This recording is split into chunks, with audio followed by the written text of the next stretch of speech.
Retired फौजी ने 3 साल की मेहनत से अपनी बंजर जमीन को लाखों रुपए की इनकम का जरिया बना दिया।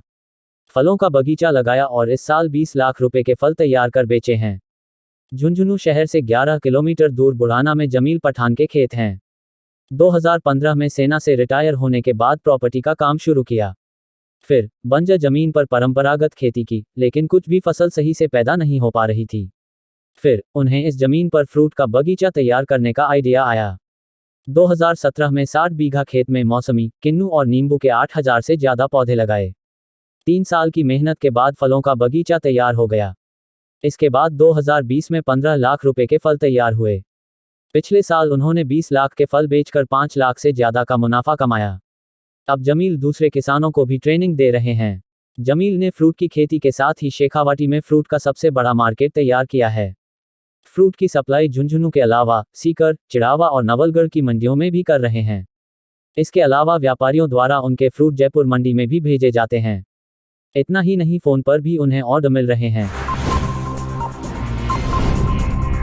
दरअसल भाजपा प्रवक्ता नुपुर शर्मा ने एक टीवी डिबेट में पैगंबर मोहम्मद पर टिप्पणी की, जिससे मुस्लिम समुदाय के लोग नाराज थे। मुस्लिम समुदाय के लोग यतीमखाना की सद्भावना चौकी के पास बाजार बंद करा रहे थे। तभी दो समुदाय के लोग आमने सामने आ गए, जिसके बाद पथराव हुआ।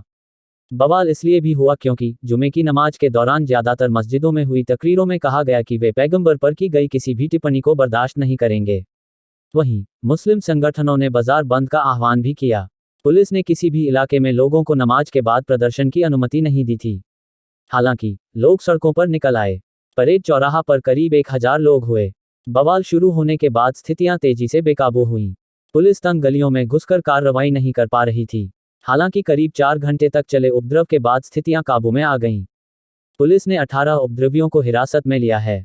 वहीं कानपुर उपद्रव पर सीएम योगी आदित्यनाथ ने कहा कि उपद्रवियों पर सख्त कार्रवाई होगी। राजस्थान की मंडियों में शुक्रवार को सामान्य कारोबार रहा। जयपुर की सूरजपोल मंडी में जिंसों के भाव स्थिर रहे। सूरजपोल मंडी के जिंस कारोबारी ने बताया कि बाजार में बहुत ज्यादा हलचल नहीं है। खरीदी और बिकवाली दोनों का संतुलन बना हुआ है। बाजार में मांग कम होने से भावों पर ज्यादा असर नहीं पड़ रहा है। जयपुर में शुक्रवार को भी जिंसों के भाव स्थिर रहे। चीनी डबल फिल्टर के भाव 3890 रुपए रहे। बासमती चावल थोक में 70 से 118 रुपए किलो रहा, जबकि परमल चावल के भाव 34.5 रुपए किलो तक रहे। नागौर की मंडियों में जमकर व्यापार हुआ। राजस्थान के थानों में दर्ज मुकदमों में फरार चल रहे अपराधी 20 जून तक सलाखों के पीछे होंगे। पुलिस मुख्यालय ने पूरे प्रदेश में एक विशेष अभियान चलाकर फरार बदमाशों को पकड़ने के निर्देश दिए हैं।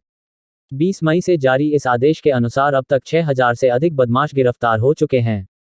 पिछले 7 दिन में राजस्थान पुलिस के हर जिले से आ रही रिपोर्ट के अनुसार अब तक 6000 से अधिक फरार बदमाश गिरफ्तार कर लिए हैं।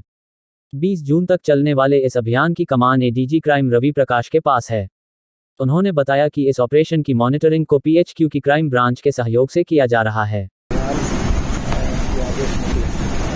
बेसिकली ये अभियान था एग्रेसिव पुलिसिंग का, प्रोएक्टिव, कि जितने भी जो वांटेड अपराधी उनको पुलिस किस तरह से विभिन्न जो हमारी प्रिवेंटिव सेक्शंस हैं, हमारी शीट्स हैं, राजपासा है, जो भी माध्यम है पुलिस के पास शामिल है, उनको किस तरह से इन अपराधियों के विरुद्ध जो वांटेड है उनको पकड़ा जाए और जो